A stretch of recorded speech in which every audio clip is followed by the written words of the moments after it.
나도 보고 고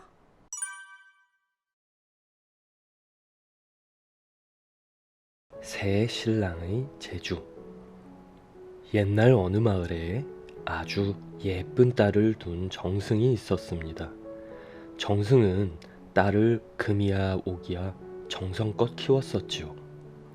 딸은 도담도담 자라서 어느덧 시집갈 나이가 되었어요. 저렇게 예쁘고 귀한 내 딸을 아무에게나 시집 보낼 수는 없지. 내가 직접 신랑감을 구해야겠다. 이렇게 생각한 정승은 그 길로 집을 나섰습니다. 그날부터 온 나라를 돌아다니기 시작한 정승은 어느 날 잠시 어느 글방에서 쉬어가기로 했어요. 마침 그 글방에는 똑똑한 총각이 공부를 하고 있었지요. 하나를 물으면 열을 대답하고 어려운 책도 줄줄 외우고 글도 척척 잘 지었습니다. 정승이 이제까지 보아온 사람들 중에서 가장 똑똑한 총각이었어요. 드디어 찾았다. 저렇게 똑똑한 총각이면 내 딸 신랑감으로 딱이지. 자네 집이 어딘가? 앞장서게. 정승은 그 길로 총각의 부모를 만나러 갔습니다. 그러고는 자신이 온 사연을 총각의 부모에게 자세히 말했지요. 제 사위로 삼게 해주시지요. 정승의 말을 들은 총각의 부모도 기꺼이 혼인을 허락했습니다. 정승은 혼인 날짜까지 잡고 총각과 헤어져 집으로 향했어요. 그런데 얼마쯤 가다 보니 날이 어두워지고 말았습니다. 오늘은 저 주막에서 자고 내일 다시 가야겠군. 정승은 가까운 주막으로 들어갔어요. 좀 있으니 주막 주인이 저녁을 차려왔습니다. 그런데 밥상이 모자랐던지 밥이며 국이며 반찬을 광주리에 담아왔지 뭐예요. 아무리 밖에서 먹는 밥이지만 이럴 수는 없지요. 잠시만 기다려 주시겠습니까?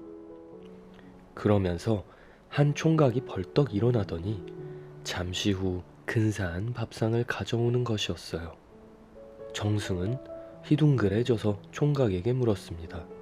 어디서 금방 밥상을 구해왔나? 구해오긴요. 제가 만들었습니다. 이 정도는 누워서 떡 먹기예요. 정승은 저렇게 손재주 좋은 총각을 처음 봤습니다. 어허, 내 사위가 될 생각 없나? 물론 총각은 좋아했지요. 결국 정승은 손재주 좋은 총각과 또 혼인 약속을 해버렸습니다. 글방에서 본 똑똑한 총각과 한 약속은 까맣게 잊고 말이에요. 다음날 다시 집으로 가던 정승은 길가 그늘에서 잠시 쉬게 되었습니다. 그런데 저만치 논에서 일하고 있는 총각이 눈에 쏙 들어왔어요. 논에 물을 대고 모를 심는데 어찌나 빠른지 보는 사람의 눈이 빙글빙글 돌아갈 지경이었습니다. 저 정도면 내 딸을 맡겨도 걱정 없겠어. 농사 짓는 총각에게 반한 정승은 앞에서 했던 약속들을 잊고는 또 청혼을 하고 말았습니다. 해가 질 무렵쯤 정승은 부지런히 걸어서 집에 도착했어요. 안녕히 다녀오셨어요. 딸이 나와서 공손히 인사를 했습니다. 오냐, 별일은 없었느냐? 네. 훌륭한 신랑감을 골라두었으니 아무 걱정 말아라. 정승은 딸에게 큰 소리를 쳤습니다. 하지만 정승이 찬찬히 생각해보니 이거 정말 큰일이지 뭐예요. 딸은 하나인데 3명의 총각과 혼인 약속을 해놓았으니 말입니다. 아이고, 이를 어쩐다. 이 훌륭한 총각들을 보고 욕심이 나서 그만. 정승은 이리저리 고민해봤지만 뾰족한 방법은 없었습니다. 혼인 날짜가 하루하루 다가오자 안절부절 못하면서 긴 한숨만 푹푹 내쉬었어요.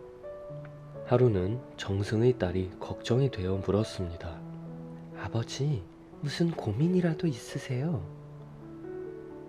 글쎄, 이 일을 어쩌면 좋으냐. 좋은 신랑감이 탐나서 그만 3명하고 혼인 약속을 해버렸구나. 정승은 딸에게 사실대로 털어놓았습니다. 아버지, 아무 걱정 마시고 제게 맡겨두세요. 딸은 오히려 걱정 말라면서 정승을 안심시켰어요. 드디어 혼인날이 되었습니다. 약속한 대로 3명의 신랑이 정승 집에 도착했어요. 아니, 이게 어떻게 된 거야? 내가 신랑인데. 뭐야? 신랑은 나라고. 장인어른, 저하고 분명 약속하지 않으셨습니까? 3명의 신랑은 서로 자기가 신랑이라고 주장했습니다. 아야, 신부는 하나인데 신랑이 셋이라니. 이건 어떻게 된 거야? 새 신랑과 손님들은 술렁술렁, 마을 사람들도 덩달아 웅성웅성. 정승은 어찌하면 좋을지 몰라서 쩔쩔매고만 있었습니다. 먼 길 오시느라 수고하셨습니다. 앉으시지요. 정승 딸은 새 신랑에게 술을 한 잔씩 올리고 말을 시작했습니다. 일이 이렇게 되어버렸으니 어쩌겠습니까? 제 몸은 하나이고 여러분은 셋이니 제가 한 분을 고르는 수밖에 없겠지요. 하지만 저는 여러분을 잘 모르니 3년 동안 무슨 재주든지 한 가지씩 배워오세요.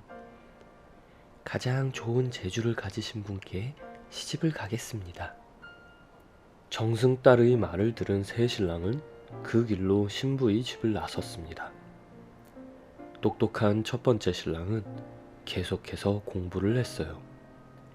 세상에서 안 읽은 책이 없을 정도였지요. 어려운 책도 보고 공부도 많이 해서 이제 앞일까지 훤히 헤아리게 되었답니다. 첫 번째 신랑은 자신만만했습니다. 앞날을 내다보는 재주를 가진 사람이 어디 있겠어? 이만하면 최고의 재주일 거야. 약속한 날이 되자 첫 번째 신랑은 신부의 집으로 출발했습니다. 손재주가 좋은 두 번째 신랑은 멍석을 만드는 재주를 배웠습니다. 그런데 이 멍석은 보통 멍석이 아니라 하늘을 나는 신기한 멍석이었어요. 아무리 먼 곳도 훨훨 날아서 단숨에 갈 수 있는 멍석이었습니다. 하늘을 나는 사람이 어디 있겠어? 이만하면 최고의 재주지. 두 번째 신랑도 하늘을 나는 멍석을 곱게 말아매고 신부의 집으로 떠났습니다. 농사를 잘 짓는 세 번째 신랑은 여전히 농사 짓는 법을 배웠어요. 3년 동안 온갖 정성을 들여 배농사를 지었습니다. 세 번째 신랑의 배나무에는 배가 딱 하나만 열렸어요. 3년 동안 얻은 것이 오로지 배 한 개였지만 세 번째 신랑은 매우 만족했습니다. 죽어가는 사람도 살리는 이 배라면 아마 최고의 재주일 거야. 세 번째 신랑도 그 배를 소중히 품고 신부 집으로 출발했습니다.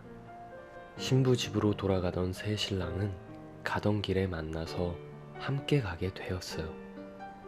잠시 쉬던 첫 번째 신랑이 늘 하던 대로 점을 쳐보았습니다. 그런데 이게 웬일입니까? 신부가 병들어 죽어가고 있었어요. 큰일 났네. 신부가 다 죽어가고 있어. 뭐야? 그렇다면 어서 서둘러야겠군. 두 번째 신랑은 갖고 있던 멍석을 펼쳤습니다. 자, 어서들 타게.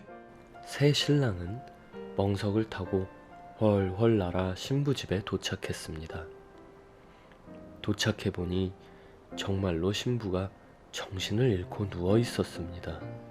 그것을 본 세 번째 신랑이 얼른 가져온 배를 곱게 갈아 신부에게 먹였습니다. 얼마 뒤 거짓말처럼 신부가 정신을 차렸어요. 우리 딸이 살았어. 정승 딸이 몸을 일으키며 공손히 물었습니다. 정말 고맙습니다. 그런데 어느 분이 저를 구해주셨나요? 아픈 것을 알아내지 못했다면 어떻게 신부를 구했겠소? 그것을 알았다고 해도 내 멍석이 없었다면 이렇게 빨리 올 수는 없었지요. 빨리 왔다 해도 내 배가 없었다면 아무 소용이 없지 않았겠소?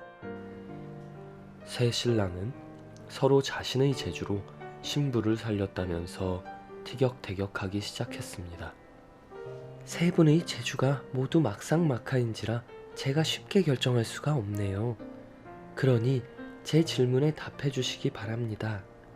저를 구하시느라 점치는 재주를 잃으셨나요? 아니요. 저를 구하시느라 멍석에 구멍이 생겼나요? 아니요. 저를 구하시느라 배가 없어졌나요? 그렇소. 세 번째 신랑의 대답을 들은 정승딸이 조용히 말했습니다. 나머지 두 분은 아직 귀한 재주를 갖고 계시지만 이분은 저 때문에 소중한 것을 잃으셨으니 이분께 시집을 가는 것이 도리일 것 같습니다. 이렇게 해서 정승딸은 농사를 잘 짓는 신랑과 혼인하여 행복하게 살았답니다. 새 신랑의 재주. 여러분, 이제 잠이 드셨나요? 내일 또 행복한 하루를 보내기 위해 즐거운 꿈을 꾸시길 바랍니다. 자, 그럼 여러분, 잘 자요. 네, 두부.